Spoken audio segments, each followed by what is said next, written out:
पर मेरे घर में इतना फाइनेंशियली हम लोग स्ट्रांग नहीं थे कि मैं बाहर जा सकूं, किसी बड़े कोचिंग इंस्टीट्यूट में पढ़ के और नीट की कोचिंग कर सकूं। तो 3 महीने बाद पता चला कि पापा को एक कैंसर है, लीवर कैंसर, और वो हमारे परिवार को पूरा तोड़ के रख दिया। और उस समय जो सबसे इम्पोर्टेंट चीज मेरे सामने आई कि घर कैसे चलेगा। मेरा हमेशा से मन था कि मैं एक डॉक्टर बनूं, लगता है मैं वो नहीं कर पाऊंगा, मैं एक दुकानदार बन के रह जाऊंगा। नीट की प्रिपरेशन तो क्या, मैं बोर्ड्स की प्रिपरेशन तक नहीं कर पा रहा था। फिर मेरी मम्मी ने मुझे बोला कि जो हो चुका है उसके बारे में मत सोचो। मैं रात को 11 से 5 बजे तक पढ़ता था, फिर 5 बजे सो के सुबह फिर से 10 बजे उठ के 11 बजे अपनी दुकान पहुंच जाता था और वहीं मैं लेक्चर्स देखता था। अगर मैंने छोड़ा तो प्रेजेंट भी खराब है, फ्यूचर भी खराब हो जाए। आने वाला कल अच्छा करना है तो अभी कुछ अच्छा करना पड़ेगा। Hi everyone, this is Himanshu Soni, second year MBBS student at Mahatma Gandhi medical college Indore. और मैंने जो नीट की अपनी प्रिपरेशन करी थी वो यकीन 2022 बैच से करी थी। इसमें मेरे 626 मार्क्स आए थे और मैं अपनी अभी स्टेट के बेस्ट मेडिकल कॉलेज में सेलेक्ट होके एमबीबीएस कर रहा हूँ। आज मैं आपको अपनी नीट की कहानी सुनाना चाहता हूँ क्योंकि मेरी नीट की स्टोरी में काफी उतार चढ़ाव रहे हैं और मुझे लगता है कि बहुत सारे स्टूडेंट्स ऐसे हैं जो अंडर प्रिविलेज्ड हैं, जिनके घर में उतने रिसोर्सेस नहीं है कि वो अच्छे से नीट की तैयारी कर पाए, तो वो उससे मोटिवेट हो सकेंगे और वो भी अपनी नीट की जर्नी अच्छे से निकाल सकेंगे और सक्सेस उनको मिलेगी। तो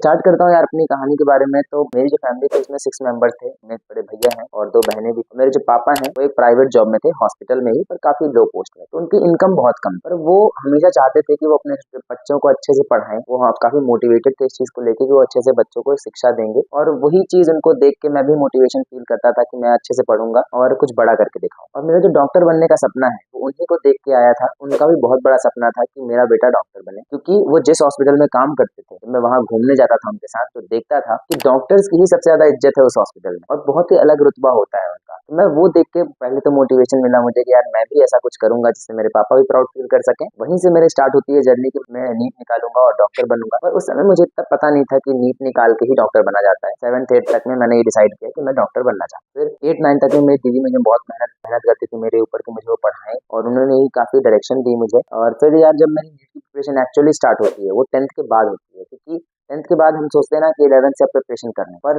मेरे घर में इतना फाइनेंशियली हम लोग स्ट्रांग नहीं थे कि मैं बाहर जा सकूं, किसी बड़े कोचिंग इंस्टीट्यूट में पढ़ के और नीट की कोचिंग कर सकूं। तो मैंने घर में ये बात रखी कि मुझे पढ़ने के लिए बाहर जाना है, कोटा जाना है। उन्होंने बोला कि अभी हमारे पास इतनी फाइनेंशियल कंडीशन अच्छी नहीं है कि हम तुम्हें बाहर भेज सकें, वहाँ पढ़ा सकें, क्योंकि वहाँ खर्चे ज्यादा। तो फिर मैंने भी उस सिचुएशन को समझते हुए सोचा कि अब 11th नहीं पढ़ते हैं, 12th में सीधा मैं कोई स्कॉलरशिप टेस्ट दे के किसी कोचिंग का, वहां से कोचिंग इंस्टीट्यूट ज्वाइन करके पढ़ाई कर लूंगा। लेकिन जब 12th स्टार्ट होती है, मैंने स्कॉलरशिप टेस्ट भी दिया, मुझे 90% स्कॉलरशिप अलॉट हुई। फिर 10% भी ना, तो वो भी इतनी ज्यादा थी कि मैं उतना नहीं रह पाता, उतना नहीं हमारे अफोर्ड कर पाते घर वाले। तो मैंने सोचा अब मैं ऑनलाइन ही प्रिपरेशन करता हूँ। ऑनलाइन में 27-28 हजार रुपए उस समय लग रहे थे उसके 90% स्कॉलरशिप मिलने के बाद, क्योंकि उन्हें बहुत सारी फीस और भी पता नहीं कैसे ऐड कर। तो मैंने उनको किस्तों में बोला कि मैं किस्तों में आपको जमा करूंगा पैसे, और मेरी प्रिपरेशन मैंने स्टार्ट कर दी। 3 महीने मैं बहुत अच्छे से पढ़ा। इतनी अच्छी पढ़ाई चल रही थी मेरी कि मेरे टेस्ट में भी अच्छे नंबर आ रहे थे, हर चीज में मैं अच्छा परफॉर्म कर रहा था। लेकिन होता है ना कि जब आपको कुछ बड़ा करना होता है लाइफ में, तो कहीं ना कहीं मुसीबतें भी आपके सामने आती हैं। तो वही हुआ मेरे साथ। जब 3 महीने मेरी पढ़ाई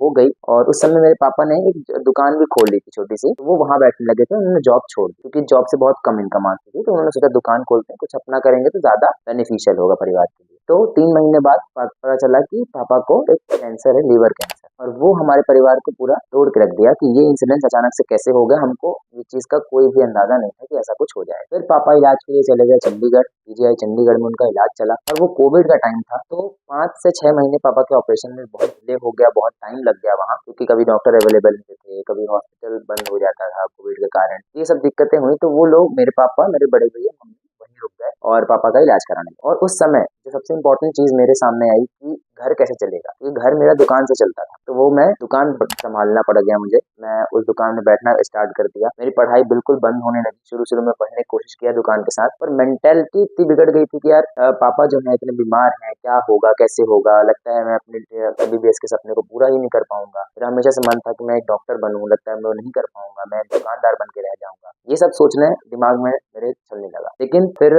मैंने सोचा कि पढ़ता हूँ दुकान के साथ साथ, लेकिन नहीं हो पाया। 6 महीने तक जब तक पापा का इलाज चला, जब तक वो रिकवर हुए थोड़े बहुत, क्योंकि उनका ऑपरेशन फिर 4 महीने बाद सक्सेसफुल हुआ, और फिर 2 महीने उनको रिकवरी में लगा, सक्सेसफुल हो गया था। लेकिन तो फिर वो 6 महीने के बाद आए। उस 6 महीने के दौरान मैंने दुकान चलाई, पढ़ाई से बिल्कुल दूर हो गया था मैं। नीट की प्रिपरेशन तो क्या, मैं बोर्ड्स की प्रिपरेशन तक नहीं कर पा रहा था। लेकिन जब पापा वापस आए, रिकवर हुए, तो फिर मुझे थोड़ा सा लगा कि अब मैं कुछ अच्छा कर सकता हूँ। तो और फिर मैं दुकान थोड़ी थोड़ी चलाता था, पर ज्यादातर अपनी पढ़ाई पे फोकस करने लगा। 1-2 महीने मैंने बोर्ड्स के लिए प्रिपरेशन करी। और फिर अच्छा था मेरे लिए कि मैंने पढ़ाई भी नहीं करी थी और बोर्ड्स हुए भी नहीं, और प्री बोर्ड और 11 के मार्क्स उसमें कैलकुलेट होके आ गए, तो मैं खुश था उस चीज से। फिर मेरी स्टार्ट होती है असल प्रिपरेशन नीट की, जो साल 2022 आया। वहाँ पे अलग सर ने लॉन्च किया अपना बैच यकीन 2022, और मेरे अंदर ये कॉन्फिडेंस आया कि क्योंकि मैं अलग सर से पहले भी वीडियोस उनके बहुत देखता था, ठीक है, तो उनको मेरे को ये लगता था कि अगर मैं ये कुछ दे रहे हैं तो ये जरूर कुछ ना कुछ अच्छा ही कर रहे हैं, इनके ऊपर मुझे भरोसा है। उनको मैंने भरोसा जताया और बैच खरीदा और बैच से पढ़ना स्टार्ट कर दिया। 5-6 महीने मेरी पढ़ाई इतनी बेहतरीन चल रही थी कि मेरे टेस्ट में बहुत अच्छे नंबर आ रहे थे, मैं अच्छा परफॉर्मेंस कर रहा था, मैं 10 से 12 घंटे डेली पढ़ रहा था, ठीक है, मैंने हर लेक्चर के शॉर्ट नोट्स बनाए थे, सर हर लेक्चर के नोट्स बनाए थे, सारे टेस्ट अटेम्प्ट कर रखे थे। तो मैंने मतलब ये था कि क्योंकि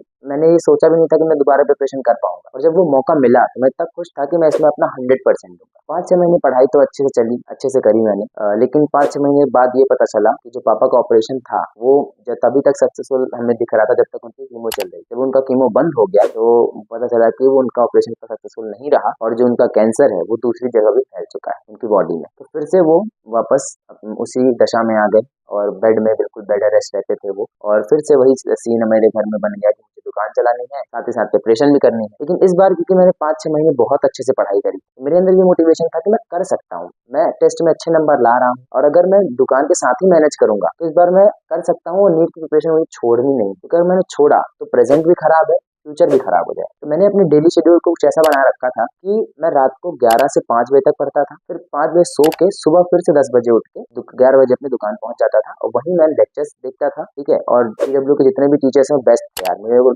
अगर मैं लेक्चर देख ले रहा हूँ, नोट्स बना ले रहा हूँ, तो बहुत सारी चीजें वहीं से कवर हो जाती, तो वो मेरे को बहुत हेल्पफुल लगा। और मैं वहाँ पे दुकान में लेक्चर देखता था, नोट्स भी बनाता था, फिर शाम को आके अपनी सेल्फ स्टडी करता था, रात सुबह मैंने जैसे कि बताया रात को 11 से 5 तक मेन पढ़ाई मेरी चलती थी, और वहाँ भी मैं प्रिपरेशन करता था। ये सब करते करते मैंने अपना टाइम बिताया अगले 3 महीने का, और फिर जब नीट एग्जाम को 2 महीने बाकी थे तो मेरे पापा की डेथ हो गई, हम उन्हें बचा नहीं पाए। और जब वो उनकी डेथ से पहले उनकी हालत इतनी खराब थी कि मैं अपने कमरे में रोता रहता था, पर कुछ कर नहीं पाता था, लगता था कि ये क्यों हो रहा है मेरे साथ, अभी क्यों हो रहा है। लेकिन और पापा कराते रहते थे, बहुत दर्द होता था, मैं रो रो के पढ़ता रहता था। रात में मैं इसीलिए भी पढ़ता था क्योंकि उनके साथ कोई नहीं रहता था, तो कोई ना कोई रहे जिससे वो रात में को हेल्प मांग सके। फिर लेकिन हम बचा नहीं पाए उनको, 2 महीने पहले उनकी डेथ हो गई, और वो दिन ऐसा था कि मैं 10 दिन तक उस सदमे को झेल नहीं पाया, और बहुत ज्यादा मैं बिल्कुल ऐसा हो गया था, मैं पढ़ाई ही नहीं कर रहा था। हालांकि उस समय सिलेबस कंप्लीट हो चुका था, हमको बस रिवीजन करना था। फिर मेरी मम्मी ने मुझे बोला कि जो हो चुका है उसके बारे में मत सोचो, आने वाला कल अच्छा करना है तो अभी कुछ अच्छा करना पड़ेगा,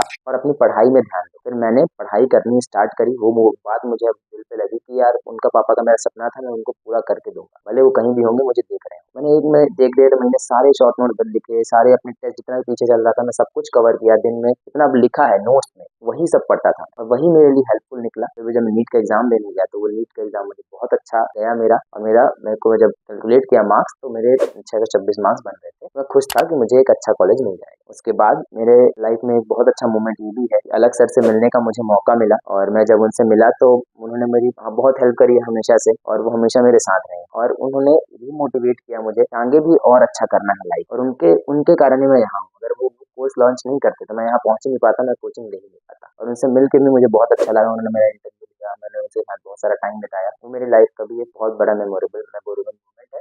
और पीडब्ल्यू को मैं इसके लिए बहुत थैंक यू कहना चाहूंगा कि उन्होंने ऐसे कम कोर्स पैसे में इतने सारे अच्छे कोर्सेज लॉन्च कर रखे हैं, स्टूडेंट्स को बहुत हेल्प कर रहे हैं, और हम जैसे स्टूडेंट्स ही आज मेडिकल कॉलेज में अपने एमबीबीएस परस्यू कर पा रहे हैं। So all the best everyone, thank you यार।